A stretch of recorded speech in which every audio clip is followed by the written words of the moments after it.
আমাদের জানতে হবে কুরবানি কি আর ঋণ পরিশোধ কি। আপনি যদি ঋণ নেন, এই ঋণ পরিশোধ করা ফরজ। আর কুরবানি, যার জন্য কুরবানি নিসাব পরিমাণ মালিক, যে সে যদি ঋণ পরিশোধ করে, ঋণ পরিশোধ করার পরে নিসাব পরিমাণ মালিক, মানে কুরবানির যে 3 দিন শুরু হইল আর শেষে কুরবানির যে 3 দিন, এই 3 দিনের যে নিসাব পরিমাণ সম্পদের মালিক থাকবে, আমি এই বিষয়ে আলোচনা করব, সে তার জন্য কুরবানি করা ওয়াজিব।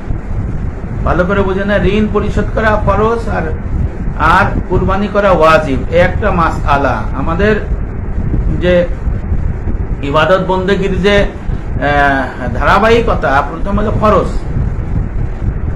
ফরজের পরে হলো ওয়াজিব, তারপরে সুন্নতে মুআক্কাদা, তারপরে সুন্নতে জায়েদা, জায়েদার পরে নফল, মুস্তাহাব, ফাজাইল। এই হলো আপনার ওই ইবাদত বন্দেগীর ধারাবাহিকতা। দেখা গেছে যে ফরজ তরক করিয়া সুন্নত করলে তো, ফরজ তরক করে সুন্নত করলে তো লাভ নাই।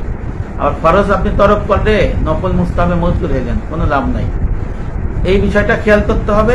আর হলো আমি যেটা বলছি যে প্রথমে ঋণ থাকলে ঋণ পরিশোধ মুসলমান আগে করবে নাকি কুরবানি করবে? সুন্দর একটা প্রশ্ন। আমাদের সমাজে দেখা যায় কি, আমরা মানুষের কাছে টাকা নিছি কিন্তু পরিশোধ করি না।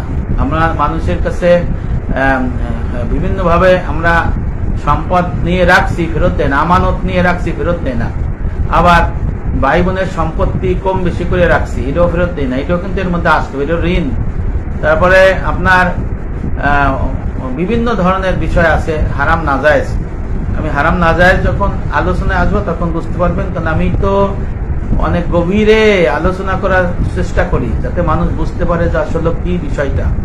আমি তো গতানুগতিক আলোচনা করি না। কথা দিয়ে শুরু করেছিলাম যে ঋণ পরিশোধ করবেন আগে নাকি কুরবানি দিবেন আগে। আমি বলেছি ঋণ পরিশোধ করা ফরজ আর কুরবানি পরিশোধ করা হলো ওয়াজিব। কুরবানি করা যার জন্য যে নিসাবের মালিক তার জন্য ওয়াজিব। ফরজ আগে, বড় ওয়াজিব পরে। কিন্তু ওয়াজিব ফরজের মতোই, কিন্তু ফরজ কিন্তু সবচেয়ে আগে। এই জন্য আপনাদের কি করতে হবে, যে যাকাত ও কুরবানির জন্য নেশাব পরিমাণ সম্পদ থাকা জরুরি। তবে যাকাত আদায়ের জন্য সম্পদ পুরো 1 বছর থাকা চাই। আর কুরবানির নেশাবের ক্ষেত্রে বছর অতিক্রম করা শর্ত নয়, বরং জিলহাজের 10 তারিখ থেকে ফজর থেকে 12 জিলহাজ সূর্যাস্তের মধ্যে, মানে 3 দিন, কুরবানির 3 দিন, এর মধ্যে যদি আপনার কাছে নিসাবের মালিক যদি আপনি হয়ে যান, টাকা পান, নিসাবের মালিক মানে 7.5 ভরি সোনার পরিমাণ অথবা 52.5 তোলা রূপার এই পরিমাণ টাকা, অথবা সোনা রূপা মূল্যে যে কোনো একটা যদি হয়, এইভাবেও মাসআলা আছে, এই পরিমাণ টাকা যদি আপনার কাছে আসে, তাহলে আপনার জন্য, প্রত্যেক মুসলমানের জন্য কুরবানি করা ওয়াজিব। এই জন্য বছর অতিক্রম করাও শর্ত না, আর আগে থাকাও শর্ত না। কুরবানির যে 3 দিন, আমি আগেই বলেছি 10ই জিলহজের ফজর থেকে 12ই জিলহজের মাগরিব সূর্যাস্তের আগ পর্যন্ত যদি আপনার কাছে নিসাব পরিমাণ টাকার মালিক আপনি হন, আইসে যায় টাকা, তাহলে আপনার শেষ মুহূর্তে হলো কুরবানি কিনে, গরু পশু কিনে আপনার কুরবানি দিতে হবে। আহসানুল ফতোয়া, 7ম খণ্ড 506 পৃষ্ঠা। এখন নেশাব পরিমাণ সম্পদের মালিক যদি কুরবানির দিনগুলোতে সাময়িক ঋণগ্রস্ত থাকে, যা পরিশোধ করে দিলে তার কাছে প্রয়োজনের অতিরিক্ত নেশাবের ক্ষেত্রে বছর অতিক্রম করা শর্ত, অতিরিক্ত নেশাব পরিমাণ সম্পদ বাকি থাকে না, তাহলে তার উপর কুরবানি ওয়াজিব হবে না। কুরবানি ওয়াজিব হবে না। আর যদি ঋণ আদায় করে দিলেও নেশাব পরিমাণ সম্পদ তার কাছে থাকে, তাহলে তার জন্য মুসলমানদের কুরবানি করা ওয়াজিব। এই মাসআলাটা এসেছে বাদায়ে সানাইয়ে 4th খণ্ড 196 পৃষ্ঠা, ফতোয়ে হিন্দা, ফতোয়ে আলমগীরি বলে 5ম খণ্ড 292 পৃষ্ঠার মধ্যে। এই মাসআলার মধ্যে বলা হয়েছে যে কোন মুসলমান যদি ঋণ থাকে, তার ঋণ আগে পরিশোধ করতে হবে। ঋণ পরিশোধ করার পরে যদি ওই মুসলমান নিসাব পরিমাণ সম্পদের মালিক থাকে, অর্থাৎ 52 তোলা রূপার টাকা অথবা 7.5 ভরি স্বর্ণের টাকা। এখন আপনারা বলতে পারেন স্বর্ণের দাম বেশি, 1,70,000 করে 7.5 বেশি হয়, আর রূপার দাম আছে আরো কম, অনেক কম, তাহলে কোনটা যাব? এখানে আপনি সন্দেহের মধ্যে থাকবেন না, সন্দেহ না থেকে রূপার দিকে যান।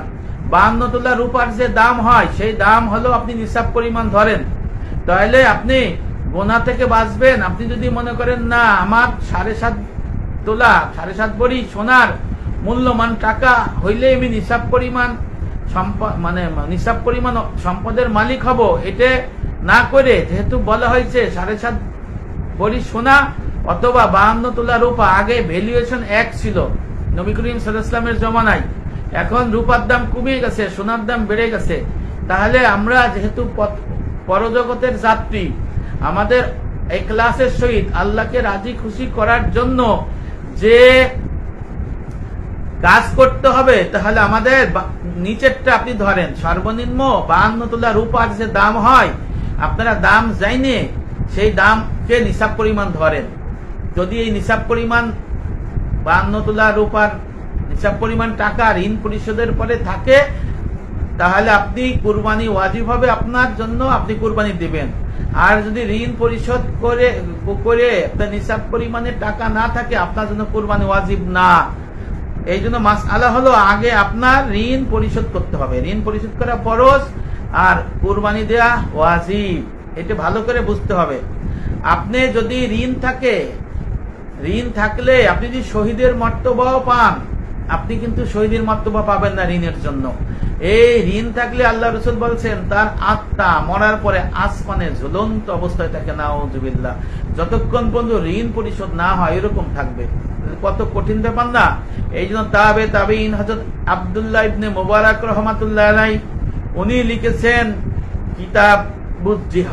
কিতাবুজ জুহুদে, এই কিতাবের মধ্যে আছে, ইমাম জাহাবী রহমাতুল্লাহ আলাইহির কিতাবের মধ্যে আছে সিয়ারা আলামিন নুবালা, অথবা শাহ আব্দুল আজিজ মুহাদ্দিস দেহলভী রহমাতুল্লাহ আলাইহির বুস্তানুল মুহাদ্দিসিন কিতাবের মধ্যে, অথবা ওনার নিজের হাদিস গ্রন্থ কিতাবুজ জুহুদের মধ্যে লেখা রয়েছে 1 লক্ষ টাকা মালিবন্দি করা আছে, এক দিনার ঋণ পরিশোধ করা উত্তম। অর্থাৎ 1 লক্ষ টাকা যদি আপনি আল্লাহ রাস্তায় খরচ করেন, কিন্তু ঋণ আছেন 1 টাকা, উত্তম হলো ওই ঋণ পরিশোধ করা। তাহলে কত বড় কথা। আর আমার নবী বলেছেন যার ঋণ আছে তার আত্মা ঝুলন্ত অবস্থা দেখে, সে কিন্তু বিরাট প্রবলেমে থাকবে। যে কারণে আপনি যদি কুরবানি ঋণ করে কুরবানি দেন, তাহলে ফায়দা কি? আপনার ফরজ তরক হয়ে যাচ্ছে না। আমি গভীরের মাসাইল আলোচনা করি, এই জন্য অনেকের ভালো লাগে না, কিন্তু আমারটাই সত্য। আমার মাসাইল কিন্তু আহলে সুন্নাত ওয়াল জামাতের অনুযায়ী, এবং আমি গভীর থেকে গবেষণা করে এগুলো আমি আপনাদের আলোচনা করে দিই। অনেকে এটা কঠিন ভাবে নেন, কিন্তু এটাই সত্য। পরজগতের মহামুক্তির জন্য যে পথ পাড়ি দিতে হবে, সে পথ অনেক কঠিন। মৃত্যুর পরে আপনি কবরে যে যাবেন, আমরা কবরে যাব, সেখানে এক নতুন সম্প্রদায়ের সাথে দেখা হবে। এই সম্প্রদায়কে আমরা চিনি না, জানি না, তারা কি আচরণ করবে জানি না, আমাদের নিজস্ব কোনো শক্তি থাকবে না। এই জন্য ভাই বুঝে আমাদের সেইভাবে আমল করতে হবে, সমস্ত হারাম থেকে দূরে থাকতে হবে, সমস্ত হালালের মধ্যে আসতে হবে, নাজায়েজ দূরে থাকতে হবে।